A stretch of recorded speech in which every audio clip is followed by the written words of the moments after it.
नमस्कार, जय हिंद, जय भारत। मैं अभिषेक और आप देख रहे हैं हमारा YouTube चैनल रुद्रायस एकेडमी। दोस्तों, एक बार फिर से आप सभी का हमारे इस YouTube चैनल पे हार्दिक स्वागत और अभिनंदन है। दोस्तों, आज के सेशन में, आज की इस वीडियो में हम आपसे बात करने वाले हैं BHU में दोस्तों जो हॉस्टल फैसिलिटीज़ हैं उसमें क्या कुछ कट ऑफ जाता है और उसमें किस आधार पर आपको जो नंबर दोस्तों वह देखने को, मतलब कि हॉस्टल कैसे दोस्तों आपको वो प्रोवाइड किए जाते हैं। दोस्तों, जैसा कि आप सभी जानते हैं, किसी भी स्टूडेंट का जब यूनिवर्सिटी में एडमिशन होता है तो उसकी सबसे पहली रिक्वायरमेंट होती है कि क्या मुझे वहां पे हॉस्टल मिलेगा या नहीं, या फिर हॉस्टल फैसिलिटीज कैसी। दोस्तों, ये बड़ा इंपॉर्टेंट क्वेश्चन हो जाता है। जैसे दोस्तों जो JNU है वहां पे फुल आपके जो आपके हॉस्टल फैसिलिटीज अवेलेबल होते हैं, जितने स्टूडेंट वहां पे एडमिशन लेते हैं मैक्सिमम नंबर ऑफ स्टूडेंट को वहां पे हॉस्टल मिल जाता है। लेकिन दोस्तों ऐसा सीन बाकी यूनिवर्सिटीज में नहीं है। चाहे आप BHU देख लीजिए, चाहे DU देख लीजिए, चाहे आप JMI देख लीजिए, या फिर आप अलीगढ़ मुस्लिम यूनिवर्सिटी देख लीजिए, जितने मैक्सिमम यूनिवर्सिटीज है वहां पे ऐसा नहीं है। वहां पे अलग अलग, मतलब कि बहुत कम सीटें ही जो है दोस्तों आपको वहां पे जो हॉस्टल है वहां पे देखने को मिल जाती हैं। तो दोस्तों अब हम बात करेंगे कि जो बनारस हिंदू यूनिवर्सिटी है, काशी हिंदू विश्वविद्यालय है, जिसे हम BHU के नाम से जानते हैं,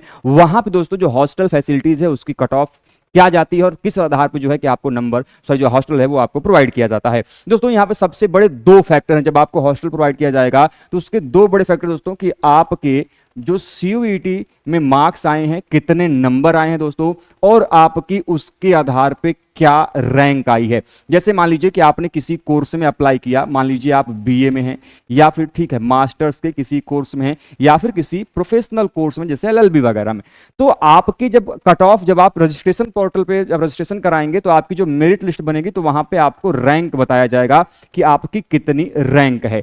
जैसे दोस्तों अब BHU में फैसिलिटी में यह है कि जितनी टोटल सीट होती है किसी कोर्स में, ठीक है, जैसे मान लीजिए किसी कोर्स में टोटल सीट कितनी है, 100 है, ठीक है, कुल 100 सीटें हैं, ठीक है, तो 100 बच्चों को एडमिशन नहीं मिलता है, बल्कि इनमें से 30 to 35%, ठीक है, मतलब कि 30 से 35 सीट ही जो है कि वह हॉस्टल के लिए अलॉटमेंट की जाती है बच्चों को लेके, ठीक है। अर्थात 100 सीट यदि किसी कोर्स में, जैसे मान लीजिए कि मैंने कहा कि LLB में 100 सीट है, मान लीजिए, ठीक है, इन 100 सीटों में से केवल 35 या 30 ही ऐसे बच्चे होंगे जिनको कि BHU क्या करेगा, हॉस्टल प्रोवाइड कराएगा। तो 30 से 35% के आसपास जो बच्चे हैं उनको ही हॉस्टल मिलता है, और ये हॉस्टल उनको दो चीजों पर आधारित मिलता है। एक तो उनकी रैंक कितनी है, ठीक, और दूसरा उनका घर से डिस्टेंस कितना है, दूरी कितनी है, ठीक है। जैसे यदि कोई बच्चा असम का है, ठीक, और कोई बच्चा बनारस का ही है, तो उन केस में यदि आपको जो प्रायोरिटी दी जाएगी, जो प्रेफरेंस दिया जाएगा, वो दूर वाले बच्चों को दिया जाएगा। यहां पे इसकी भी अपने इंडेक्स बनते हैं। जो रैंक होता है इनकी प्रेफरेंस लिस्ट लगभग 80 to 90% होती है, और जो डिस्टेंस होता है वो 10 to 20% के आसपास जो है वो जुड़ता है, और इसी के आधार पर जो दोस्तों आपका नंबर जो है, आपको जो हॉस्टल है वह देखने को मिलता है, ठीक है। तो अब एक बात आप समझिएगा कि जैसे आप लोगों के जो कट ऑफ है, जब आप लोगों का जो मेरिट आएगा CUET UG या फिर CUET PG के माध्यम से, तो वहां पे जो हॉस्टल मिलेगा वो आपको जो टॉप रैंकर्स बच्चे होंगे, जो टॉप रैंकर्स बच्चे होंगे बेटे, उन्हीं को केवल और केवल जो है हॉस्टल फैसिलिटीज प्रोवाइड की जाएंगी। हर एक डिपार्टमेंट की अपनी अलग अलग हॉस्टल फैसिलिटीज हैं। जैसे मैं आर्ट्स फैकल्टी की बात करूं तो उसमें आपका LBS है, लाल बहादुर शास्त्री छात्रावास, बिरला छात्रावास है। वैसे दोस्तों सोशल साइंस फैकल्टी की बात करता हूं तो आपका आचार्य नरेंद्र देव है, उसके अलावा आपका बहुत सारे अलग अलग है, मुनाबाई है, कई सारे अलग अलग जो हॉस्टल हैं आपको वहां पे देखने को मिल सकते हैं। वहीं पे बात कीजिए आप इसकी साइंस फैकल्टी को तो उसके अपने अलग छात्रावास हैं दोस्तों, जिसे हम लोग ब्रोचा छात्रावास के रूप में जानते हैं, भाभा छात्रावास है। इसके अलावा यदि हम लॉ फैकल्टी की बात करें तो उनके अपने